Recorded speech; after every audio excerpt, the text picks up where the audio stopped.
Olá pessoal, tudo bem com vocês? Vamos pedir licença para fazer a nossa prece de abertura, para que a gente possa ir melhorando a nossa sintonia, para a gente melhor aproveitar o nosso passe e a nossa reflexão de hoje. Então vamos agradecer ao nosso Pai Celestial, nosso Mestre Jesus, por essa oportunidade de estarmos aqui. Agradecemos ao nosso Pai por toda a proteção, por todos os recursos que o Senhor nos concede para que a gente possa aproveitar na nossa caminhada. Agradecemos a presença dos bons espíritos que o Senhor permite, Pai, que seja do nosso lado nos ajudando, que possamos manter uma boa sintonia para que possamos viver com um pouco mais de paz e tranquilidade e praticar o Evangelho de Jesus. Que assim seja, graças a Deus.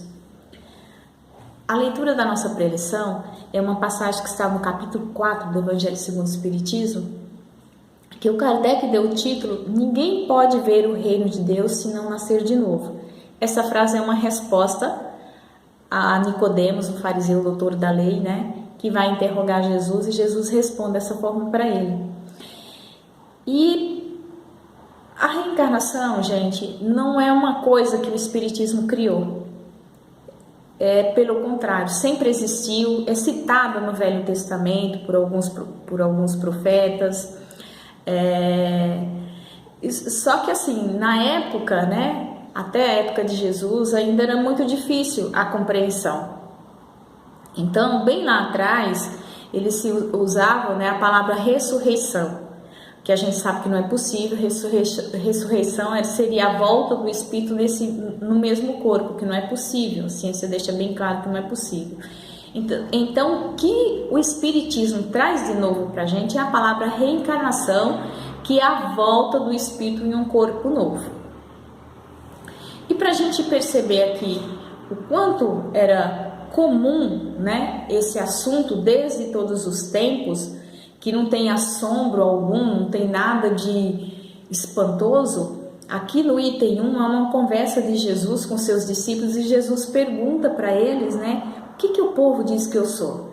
E eles respondem, o povo está achando que você é um dos profetas que voltaram, que voltou, que pode ser o Elias, o Jeremias, o João Batista ou qualquer um outro.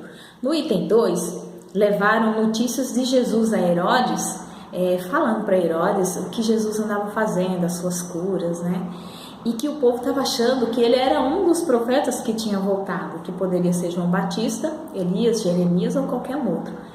E o Herodes descarta a possibilidade dele ser João Batista. Ele fala, João Batista ele não é, porque João Batista fui eu mesmo que mandei decapitar. Ou seja, João Batista não poderia ser, porque era da mesma época de Jesus, e ele foi decapitado quando Jesus começou ali o seu apostolado, a sua missão. Jesus foi batizado por João, então não era possível. Mas era possível, ele deixa bem claro que era possível ele ser um dos outros, E no item 3, é uma conversa porque havia uma profecia em que Elias iria vir primeiro que o Messias para restabelecer todas as coisas, ou seja, trazer o povo de volta, as suas convicções, voltada para dentro de si, porque mais uma vez tinha se perdido, era sempre os rituais, o culto exterior, as conquistas de uma forma muito violenta. Então precisava trazer a gente para o caminho de novo, para a gente compreender os ensinamentos de Jesus, a doutrina de Jesus, aquela novidade que ele iria trazer para a gente.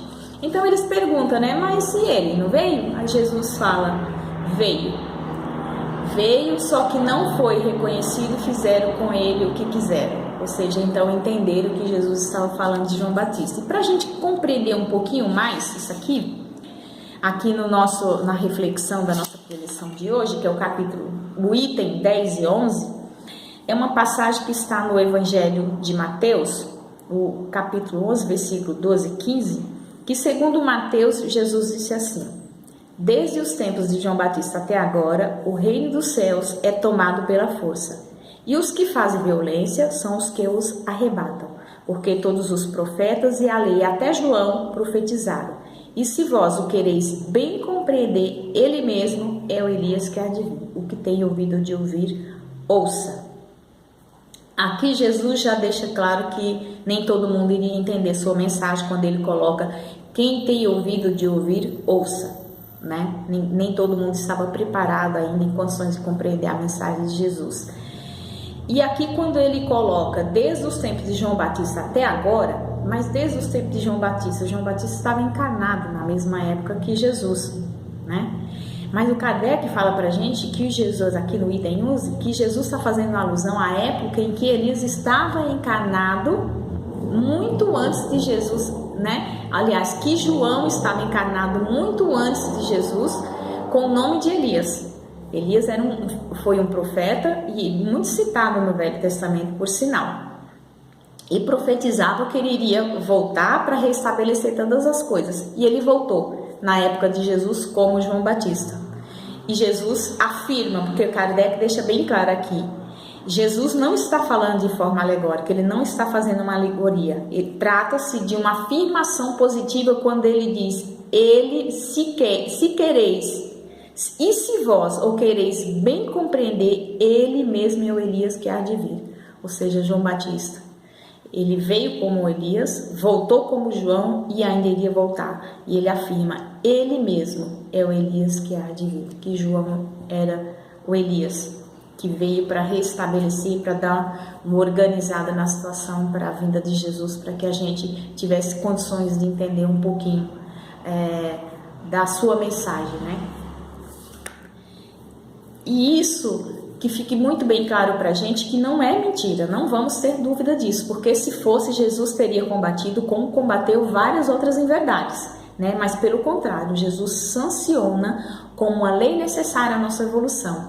Ninguém pode ver o reino de Deus se não nascer de novo.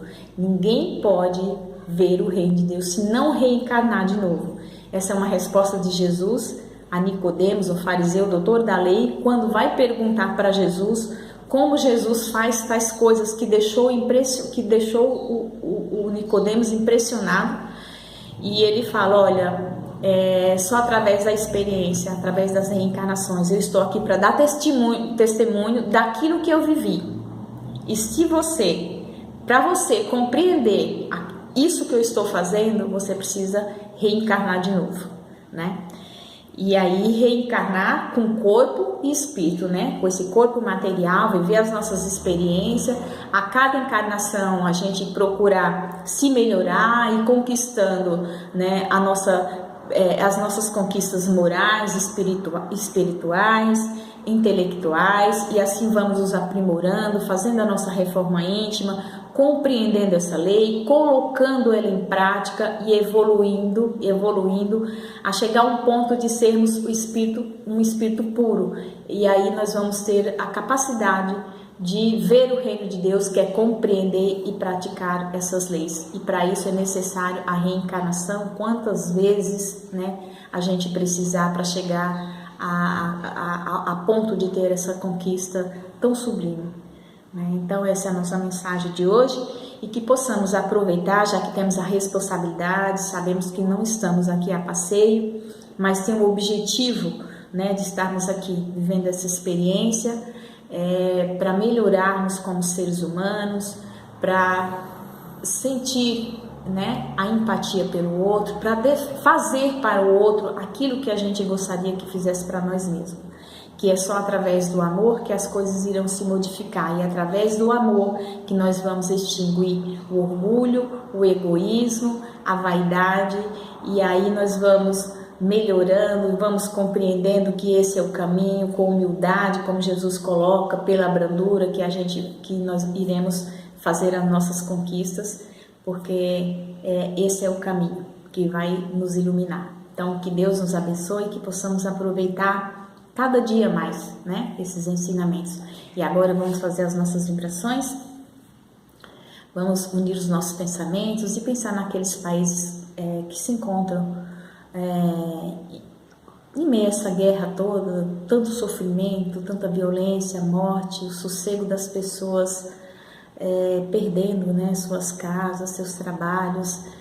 E a gente vibra por elas com o desejo de que todo amparo chegue até elas, espiritual, material, e pedimos também, Pai, por todos aqueles que estão envolvidos, fazendo com que toda essa violência aconteça. Vamos pensar que essas pessoas não sabem o que é ter, né, sentir uma empatia, um sentimento de amor por o outro, de não querer fazer pelas outras pessoas aquilo que a gente não gostaria que fizesse conosco mesmo. E que ainda nessa vida elas possam sentir que existe algo muito grandioso para que elas possam pensar e mudar essas situações e dar um fim em tanta violência. Vibremos pelos nossos familiares e amigos, encarnados ou desencarnados, com o desejo de que todos estejam bem. Vibremos por todos aqueles que se encontram nas ruas, presídios, hospitais, orfanatos, abrigos, entre outras instituições que acolhem pessoas, né, dá o amparo para elas e que elas sejam amparadas conforme as suas necessidades. Vibremos pelo Centro Espírita da Consolação, por todos aqueles que lá frequentam, que aquela casa possa se manter de portas abertas por muitos anos. E que nós também possamos receber essas vibrações, porque precisamos de muito apoio, de força, de estímulo, de coragem para seguir adiante, buscando a compreensão e a aplicação do Evangelho de Jesus. Nesse momento estamos aqui para receber o nosso passe, ministrado pelos nossos irmãos da espiritualidade.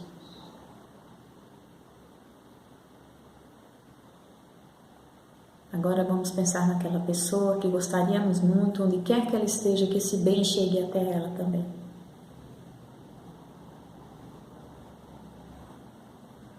Agradecemos a Ti, ó Pai, vamos finalizar com o desejo de aproveitarmos os ensinamentos do nosso Mestre de Jesus, aproveitando os nossos dias, buscando uma boa sintonia, que o Senhor nos ilumine, que tenhamos força e coragem e sabedoria de aproveitar tudo que o Senhor nos concede. Que assim seja, graças a Deus, e até a próxima, se for da Tua vontade.